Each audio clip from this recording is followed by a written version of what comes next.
I'm Frank, Bulldog extraordinaire, king of Brooklyn, at least the 3 blocks around our apartment, and naturally the resident side-eye expert on all things holiday. Ever since I moved in with Henry, I've had to endure this thing called Christmas. Now don't get me wrong, I'm a fan of a good roast beef, and if Christmas means more of that, then count me in. But the rest of it? Let's just say I've got some questions. And no, they're not about which carol goes with which peppermint scent. I'm talking about why everyone in my neighborhood starts acting like they've stepped onto some glitter-dusted movie set where everyone's supposed to smile, wear strange sweaters, and pretend like they're genuinely thrilled by 10 pounds of tinsel. The first clue Christmas is coming? Henry starts bringing home these big boxes filled with weird, shiny stuff. I see the glimmer of lights and tinsel, those flashy decorations that are one broken bulb away from blinding a guy. Sure, I try to help by sniffing each box, giving my official Frank seal of approval, a bark and a sniff. But I think Henry knows I'm not convinced by this whole Christmas magic thing. To me, it smells like cardboard and plastic. What makes me laugh the hardest? Henry's insistence on wearing these ridiculous sweaters.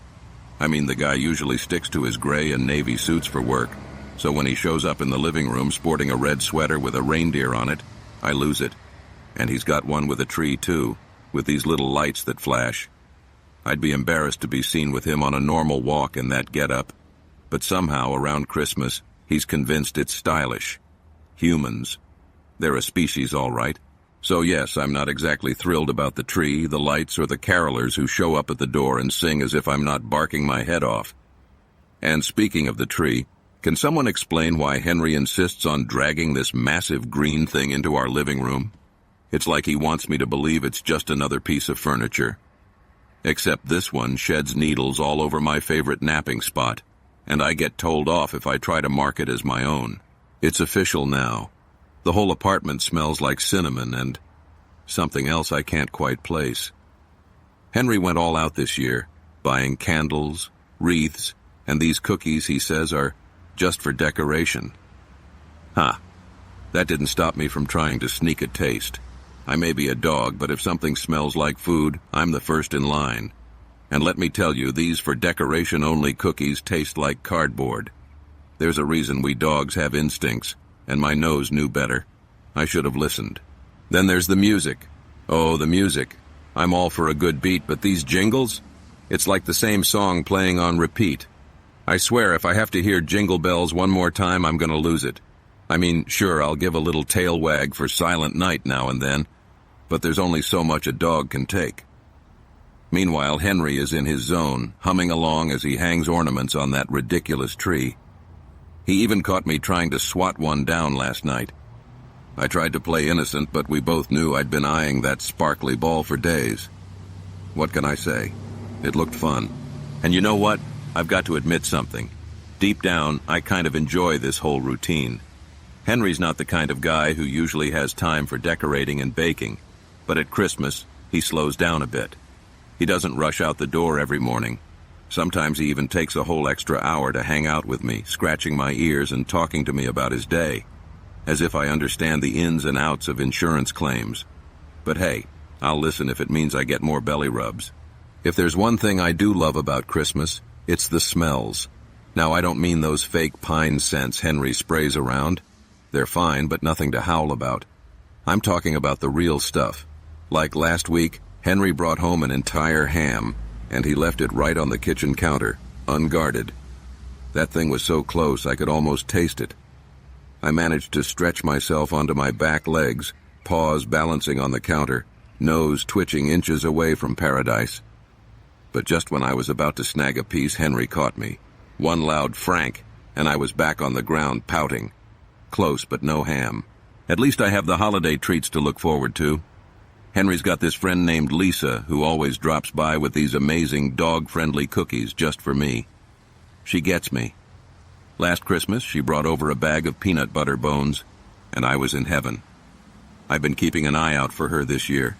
Every time I hear footsteps in the hallway, I go straight to the door, ready to greet her with my best "I'm a good boy" face. And then there's the wrapping paper. Henry thinks I don't notice, but every time he wraps a gift, I make a mental note of exactly where he puts it. He laughs and says I'm a little Christmas spy, but he has no idea. The second he leaves, I sniff out those boxes like a hound on a mission. Half the fun is trying to unwrap them without getting caught. And the best part? All the leftover paper. He hands me the scraps like he's doing me a favor. But little does he know, that's all I wanted in the first place. Would I ever admit it to Henry? No way. But between the food, the extra cuddles, and the chance to steal a few ornaments, Christmas might not be the worst thing ever. The thing about winter in Brooklyn is, it's cold. Like freezing your paws off cold. Now, I'm a bulldog, not a husky. My idea of a good time is lounging in a warm, sunny spot on the couch, not braving the Arctic conditions of the sidewalk. But Henry? Oh, he loves it. He pulls out my red sweater, the one with the obnoxious snowflakes on it, and insists we go for a walk every morning. He says it's good for me, that I need the exercise. Exercise? Look, I've got plenty of muscles from all the indoor laps I do around the living room. But Henry just laughs and zips me into the sweater. I give him my best "you're kidding me" look, but once again he's not swayed.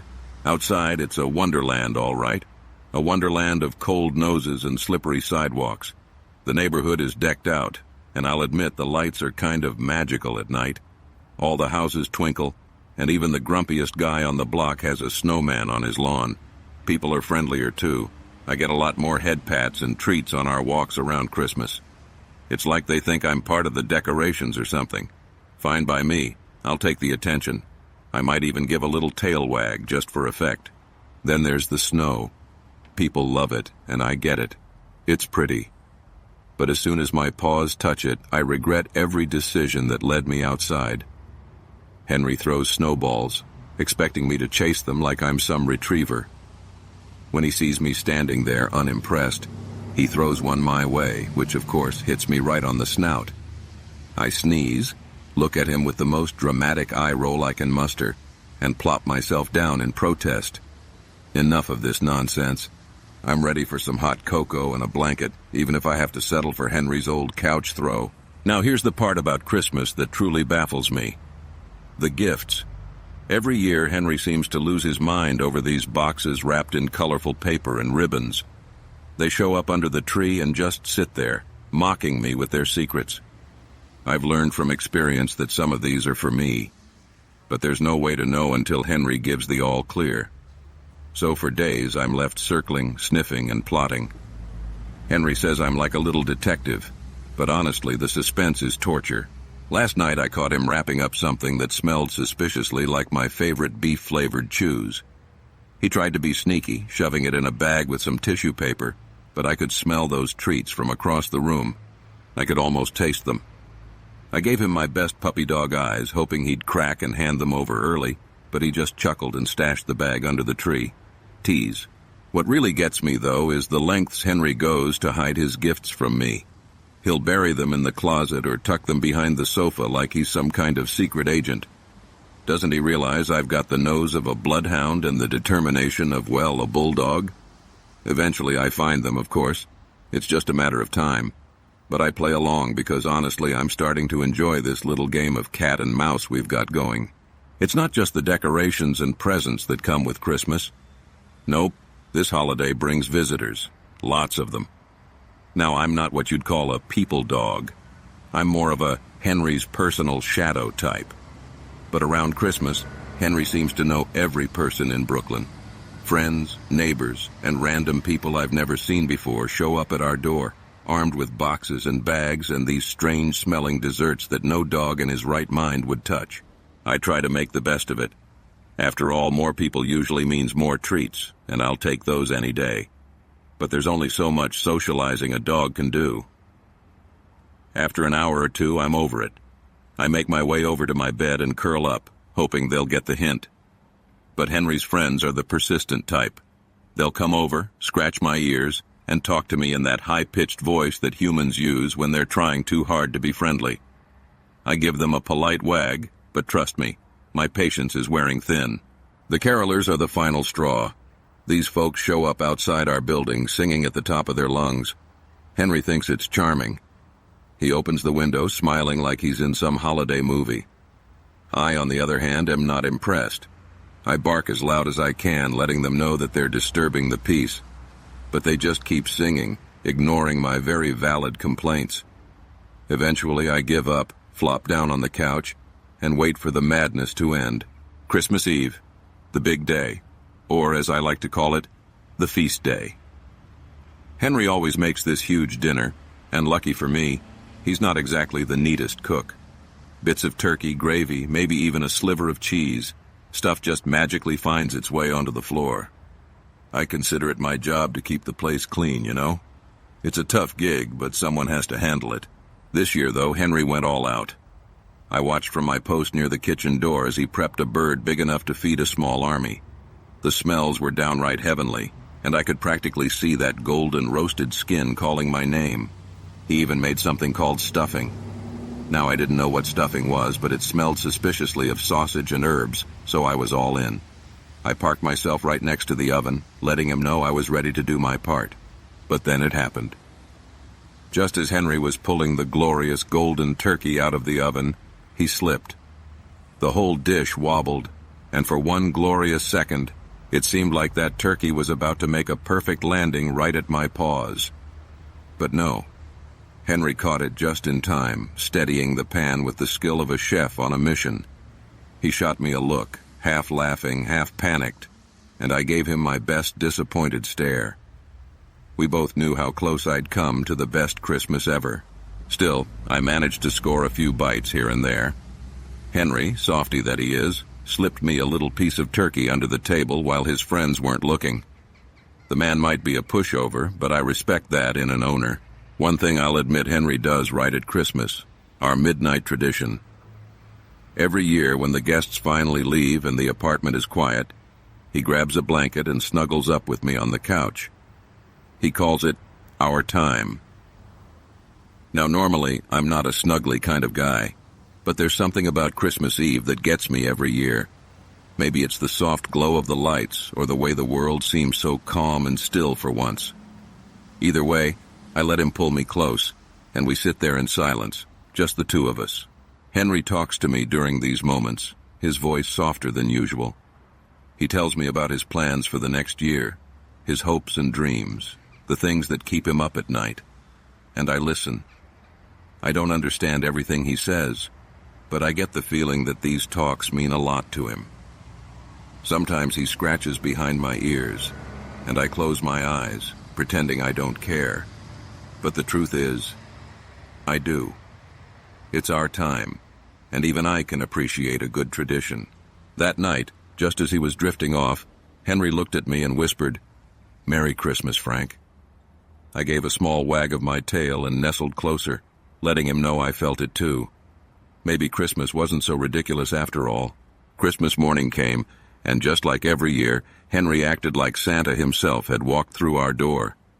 The gifts were piled up under the tree, and he tore into them with the enthusiasm of a kid. But the best part? My gift was right at the top. Wrapped in shiny red paper, there it was, a big bone-shaped toy with a squeaker. I couldn't believe my luck. Henry tossed it to me, and I tackled it like a champ, squeaking it as loud as I could just to show my appreciation.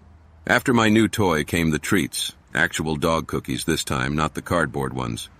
Peanut butter and bacon flavor. I munched them down, savoring every bite. Henry laughed, watching me with that look he gets sometimes, like he's just as happy as I am. And for a moment, I understood what all the fuss was about. Christmas wasn't just about the decorations or the food or the ridiculous sweaters. It was about the little moments we share, the quiet nights, the laughter, the feeling that even just for a day, everything was perfect. As the day wore on and Henry and I settled into our usual routine, I felt a strange sense of contentment. Sure, Christmas was overhyped, messy, and more than a little absurd, but in a way, it was also kind of wonderful. For once, Henry wasn't rushing off to work or stressing over deadlines. We had the whole day to ourselves, and I felt like the luckiest dog in Brooklyn. So, what's my take on Christmas? Well, it's a mix of chaos, cold noses, and occasional leftovers. It's baffling, to be sure, with the jingles and the lights and the strangers who think my tail wag means I want to be petted by everyone. But if Christmas means more time with Henry, more treats, and maybe a new toy or two, then I think I can get behind it. And who knows? Maybe next year I'll even wear that ridiculous snowflake sweater without a fight.